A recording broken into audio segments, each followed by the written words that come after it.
All right, it's time I did this, even though I don't have a lot of time. But the stupidity of people is such that it often drives me to do things. So perhaps there is a reason for the stupid people, so that the intelligent people get motivated to take action against their stupidity. Here are the numbers that you really need to understand about this whole Corona Chan thing. And this was prompted by the usual idiot, John, the guy who argued for months that sedaprivation was wrong and just not correct, and canon law didn't say that, and then I proved him dead wrong. Same guy, he's a boomer, they don't learn. And he keeps saying the mortality rate is only going to be like less than 1%. That's on his, I don't know, he's just pulled that number out of his ass. Because the only numbers that matter, and I'll explain why, so I'll take it in small steps, right? I'm only looking at the numbers from Italy, and as they come online, I'll look more also at the numbers from Spain, Portugal. I would look at numbers from Finland, Denmark, and so on. But they're small numbers at the moment. Italy is the best test case. Now, why? Because unlike what a lot of Americans that have never traveled outside of Tennessee or wherever they live, Italy, especially the north of Italy, which is the area that's affected, has got some of the best hospitals in the world. To give you an idea, when my first wife had a slip disc, and it took them here in the UK a week to do an injection that a nurse will do in Italy, because the main guy was away. And then when he came back and he did the thing, so she was in hospital for a week waiting for this lumbar injection. And the only reason we were just waiting for that is that it was a steroid injection so that she could actually travel without being in absolute agony to go to Italy, where there's actually real doctors. And I mean, it was a comedy of errors. The number 2 of the spinal unit, this little Indian guy, complete fucking fuckwit. It was like I'd forced them, literally, pretty much forced them to get an MRI that same day when she went to the hospital, because they were like, oh, you can go home, come back in like 3 weeks. I was like, buddy, you better get me an MRI now, or you're going to need one for, somewhere up there, or you're going to be a quadriplegic, so hurry the fuck up. So they gave me they eventually did this MRI the next morning, and this guy comes in and like, oh, well, you can go home now. I was like, where's the MRI? You're like, no, because I'm the specialist. I said, listen, you're a moron, right? You're not qualified to make me a cup of tea. Where is the MRI? Oh, well, have you looked at the MRI? Because I knew he hadn't. And you're like, just answer my question. Have you looked at the MRI? Well, no, I haven't. Okay, then shut up. Shut up, go away. Go away. Don't stay in the same room as me. And, he left. And then the number 1 guy came, and I told him, I said, that's your number 2? Seriously? I mean, there are street cleaners in South Africa that can't read or write that would do a better job. It's just pathetic. The hospitals, the NHS in the UK is abysmal. Okay, absolutely worse than the third world. And I know, because I've lived in the third world for over 20 years. It's pathetic. Now, the hospitals in Italy are not like that. You don't really get, what was the rampant thing that was going on in the UK hospitals a decade back or so was, these resistant infections and so on, because they're dirty motherfuckers. I mean, you got fucking, little dust bowls in the corridors in the hospitals here. I mean, in Italy, you go in the hospital and it smells like antiseptic, as it should. Plus, Italian doctors actually know what they're doing in the main. Things have degraded a little bit over the last 15, 20 years or whatever, but it's still, a hospital in Italy is going to do the right thing. And the doctors in Italy actually qualified doctors, not, imports from Baghdad or whatever. I've physically got the scars on my body to prove what the NHS does and how they work. Anyway, never mind. The point is, the hospitals in Italy are good. They're some of the best in Europe and the north of Italy, which is what I'm talking about. And, a lot of people outside of Italy don't know that. They just think, oh, Italians are just like the Spaniards or the Portuguese. No, difference between an Italian and a Spaniard is roughly the same difference between a human and a monkey. And, between a Spaniard and a Portuguese, it's the same difference between a monkey and some kind of mollusk, It's just, that's how I see things, you know. But anyway, the point is, there's over 12,000 infected in Italy. But that number is irrelevant, all right? Because those people are still going through the disease. The only number that counts is people that have gone through the disease and have either died or recovered. That's the only number that counts. Now, the boomer can't understand this, which is what, you know, got me to like, how can somebody be that dumb? How can you be so stupid to not understand that the people who are currently infected, you don't know what's going to happen to them, whether they recover or not. The only hard numbers that we have are that for sure, okay, of the people that have gone through the disease, we know they were all infected, and we know that these are the numbers. Currently, 827 dead, 1,045 recovered. Total, 1,872. So the number of dead, 827, over the total number, gives you 44%. It jumped up. It was about 39% yesterday. But I've been monitoring this for a couple of weeks, and it's been a steady 30-40% the whole time. So the mortality rate that people keep telling you, it's 4%, it's 5%, it's 0.6%, it's going to be under 1%. No. The mortality rate that we have at the moment in Italy is over 40%. Now, I do expect this to be the high end of the curve. But even then, I'm making some pretty optimistic assumptions because we're assuming no reinfection. We're assuming that once you're recovered, that's it, you're cured and you've got the immune things in your body and you're just ironclad. That's not true. We do know that people that have recovered have represented with the same symptoms. Now, I don't know, we don't have enough data to know whether the people that do represent with the same symptoms end up being just carriers or whether they get as sick as before and maybe they're already weakened and they die off. If the reinfection is as vicious as the original infection because it's, say, like AIDS, for example, and I know this again from personal experience because living in Africa, in a country where at one point 85% of the military force tested HIV positive, and you know, my father had a large workforce there, about 700, 800 people, and 10% of them died every year. And very often what happened is that, you know, that get sick, some of them, the ones who could afford it, or, you know, the few that we could afford to pay for, because, you know, we couldn't afford to pay for everybody. So there were some people that we, you know, the managers and so on, that were like the key personnel of the company. If they got sick, you know, my dad financed their medical expenses. And these guys would go on the retrovirals and they would be okay, but then they'd get reinfected because they fucked around, didn't use a condom, whatever.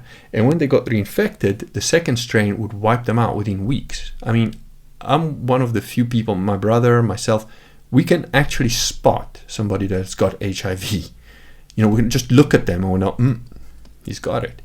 I know it sounds weird, but that's what happens when you see enough of these cases.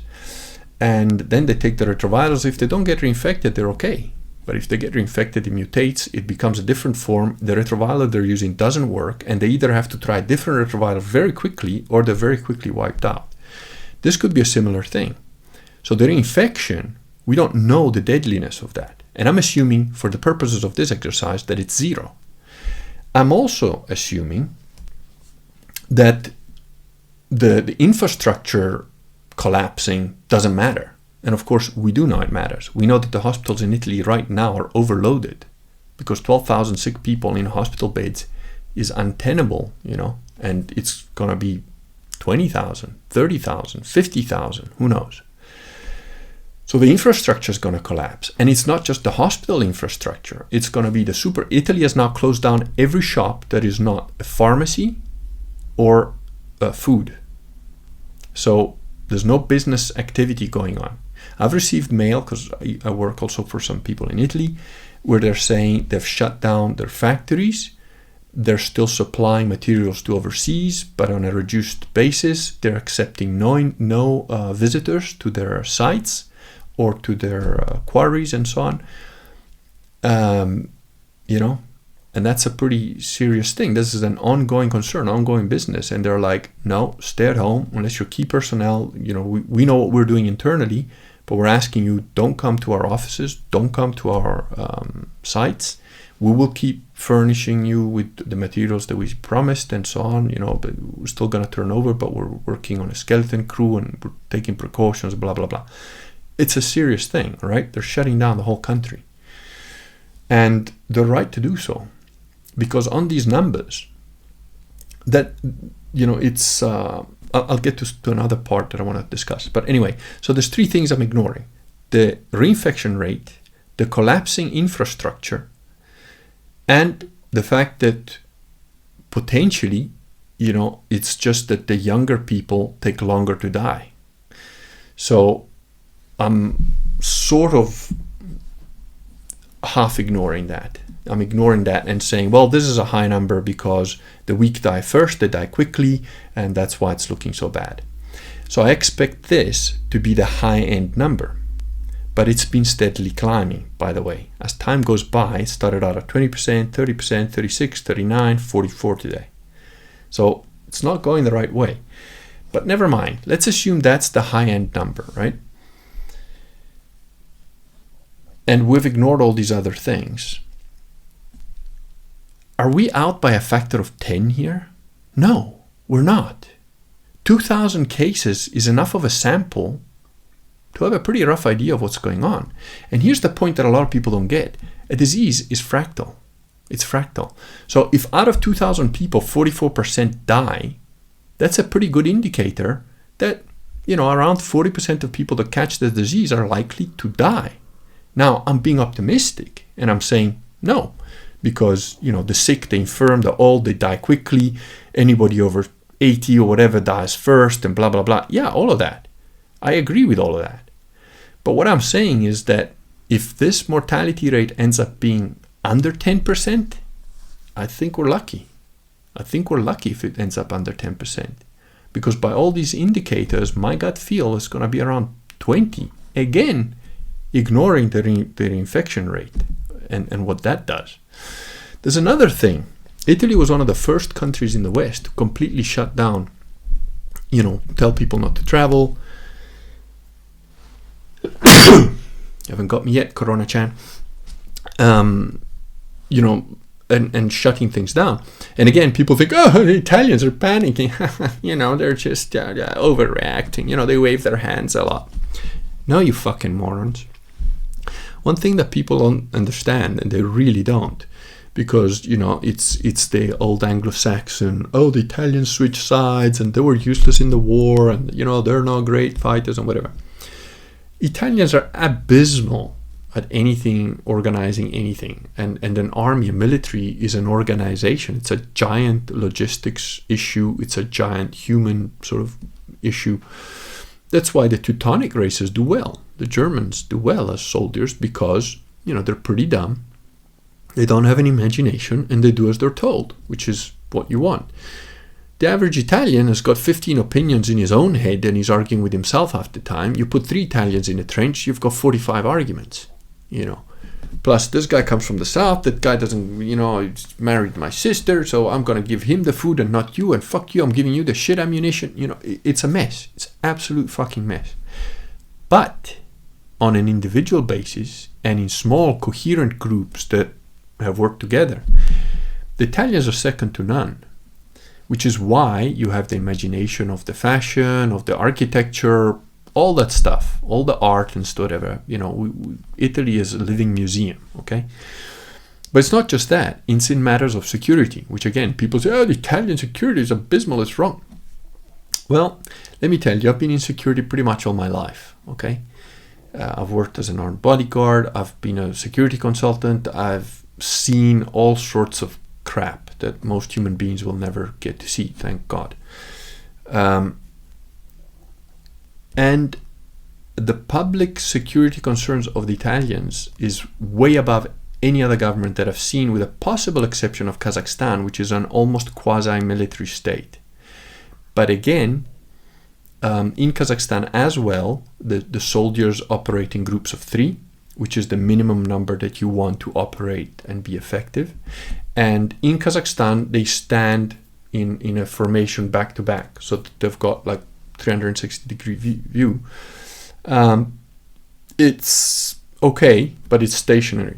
In Italy, they also work in 3, usually 2 cops and a soldier, or 2 soldiers and a cop, which promotes interoperability between departments, and they're switched on.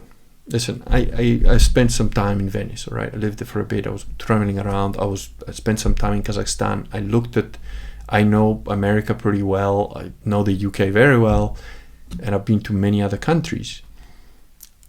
The Italian soldiers and military and police are switched on and trained to a degree that I have not seen anywhere else. And when it was the holiday of the Ascension of Christ in Venice, in Piazza San Marco, they had a giant fireworks display, and everybody was going to the piazza, and it was made in such a way that you couldn't get to that square, which is, there's rat lines going in there. There's like labyrinthine little calles going in there. Every one of them was cordoned off, and they were channeling you through these gates with police and soldiers who were clocking you, picking you out of the crowd, and it flowed. It flowed because most human beings that are not, super paranoid or have a lot of security training, didn't even understand what was going on. But you were being vetted at least 3 times, usually 4, before you could get into the piazza, by a group of 3 each time. And they would selectively pick you out. They would selectively pick out the people to search. And it was done in a very, very professional way. The reason I'm telling you all this is because there is another factor that you're not counting, which in Italy, everything can be a little bit shit. Everything can be a little bit inefficient. Time doesn't count. They wear watches for fucking fashion, but they don't know how to use them. Yes, all true. But kids, don't fuck with kids. Don't fuck with little kids. A dying child in Italy is a major, major issue. Okay, it affects not just the parents of the child, it affects everybody in that community. Italy doesn't have a high birth rate. The Italian government has bled the Italians dry for so long that they don't have the money, they can't afford to even move out from their parents' place at 30, never mind have kids. So if they do have a child, it's usually a 1-child family, and they are super protective. And, anybody that harms kids or allows harm to come to kids is anathema. He's going to be crucified, not just politically, but sometimes actually physically. Like one of the last priests that came out after having molested 2 girls, one of which committed suicide 2 days after he was out. He was shot. That shit happens. I'm not saying child abuse doesn't happen in Italy. It happens everywhere. But there's a different approach to the general public in Italy is still very protective of kids. And the government knows this, and politicians know this. And they would be loath to allow what the population perceives as their kids to be exposed to this disease, which is why they shut it down. And it didn't happen, from some one pinnacle guy in a pyramid. It happened from the mayors of every town, from the governors of every city, like people who have got families and because the average mayor of your average little village in Italy, is a guy that you meet at the bar. He's not some guy in an ivory tower. And they're mixing with the people, and they're like, fuck, I've got a family too. No, fuck this, we'll close it down. All of that happened because they understand these numbers. They know what's actually going on. And, the lackadaisical approach that's been taken here in the UK, even by people I know, people I work with, it's just like, hey, well, it's just the flu. No, it's not a fucking flu, you morons. Do the maths. It's not hard maths, all right? Now, the people that are saying, oh, but it's only got a 4% mortality rate because, no, you idiots. First of all, you're accepting numbers from China, Iran, and South Korea. You accept those as real numbers? Are you fucking retarded? China has never released the truth. It's counter to their religion. They will never tell you what the real numbers are. And I know for a fact, through people that I know personally, telling me that their buddy in China called them up and said, it's not 300, it's 300,000. There's 300,000 bodies. They're burning them alive before they're dead. They're still twitching and they're wrapping them up and fucking setting them on fire. Right? These are people that are physically in China, and they manage to say these few sentences, and then their line gets cut off, you know? So, and it's not one guy, all right? And I know people in Italy. I've got family in Italy. You know, it's bad. It's very, very fucking bad. Now, should you panic? No, I don't think you should panic, because that doesn't help. You should take precautions. You should be, you know, I'm a high risk situation because I'm in a big city. You know, I still have to go out there and do stuff. You know, we're pretty okay otherwise. The kids and the wife staying at home. But if I get sick, I might infect them. So, you know, I have to be a bit careful myself and so on. But these numbers are scary numbers. So it's not a common flu. And people, more people have died of the flu. You know, somebody told me that today. I was like, no, you fucking moron. Well, 60,000 people have died of the flu. Well, you fucking idiot. We're in February. That's the number for the whole year in the world. We're going to have fucking 60,000 dead by the end of the year just in one fucking country, if we're lucky. Because at this rate, and at the rate that it's spreading, it's doubling. The total number of infections is doubling every couple of days. Every 2-3 days, it's doubling. You know, so it's a huge, huge infectious, biologically engineered thing. Now, what are some of the positive things? Is it seems like so far it's still only killing people like over 60. If it's bioengineered, there could be a way to engineer it so that it affects only people who have got a certain, I don't know how to pronounce it, telometer length. It's like part of your DNA, of your cell structure. There's like a little, think of it as a little rope, and it has a certain length. And as you age, I can't remember if it gets longer or shorter, but either way. So you could design something that looks for the length of that, and then if it finds that, it starts to do some really destructive shit. Which, you know, would be sort of a more, let's say, humane, or whether it's humane or not, it would be a more intelligent, let's say, use of a bioweapon. The only thing that I'm thinking about that, though, is this bioweapon was designed by, Bill Gates, essentially. I believe I'm the guy that first put it on the blog and on Social Galactic and so on. And I saw Vox mentioned it yesterday or something, but, you know, I sent the video to him a few days ago. And I think, you know, since then he's managed to have a look and verify the video and the stuff that I told him. But yeah, there's it's a bioengineered weapon. Bill Gates absolutely was involved in the creation of this thing, and they ran a test run. You know, I sent a link to on the blog. I've got on my blog. I've got the link to the event 201. You know, which is the war game, the playing out, the simulation of this very same disease. Kills 60 million people according to their simulation. And what I'm thinking is there's got to be a way that the people who created aren't going to be affected. So, and keep in mind, this is the mild form, because there is a really virulent, deadly, vicious bioengineered one that, I don't know, might wipe out the whole fucking human race. So maybe this is just a test run. Who knows? But these are the numbers. The mortality rate on the numbers that I trust currently is around 40%. And like I said, I expect that to be on the high end, but I also expect we're not out by a factor of 10. 2,000 people is enough of a sample to get an idea. And like I said, I'm still thinking it's on the high end, but it's not 4%. It's going to be higher than that. And, that's quite a hit numerically in terms of people dead. But, if you survive it, if you're one of the people that survives it. The other thing, there's two other things. One, Vox mentioned an idea that I hadn't thought of, which is like, well, what if this is all done to prevent the deep state from doing other things? In other words, they're killing off fucking a lot of people, but ultimately it's for the bigger picture, it's a good thing. Sounds a bit fucking evil to me. But the other one, which is what my wife came up with, which is like, as soon as they find a fucking vaccine for this thing, they're going to make it compulsory for you to take the vaccine. Whether that vaccine actually fixes you or kills you is irrelevant. Because if they're smart, they're going to make the vaccine that kills you 3 years down the line. And all the people that have to get it, all getting vaccinated, and 3 years down the line, the 200,000 elite that are left are like, yeah, we did it, you know. And they've got a planet to themselves, which, you know, some of these guys are absolutely trying to achieve that. You know, they want to reduce the world's population to about 500 million, which means 7.5 billion dying, pretty much. So yeah, it's a very interesting times, as the Chinese would say, ironically enough.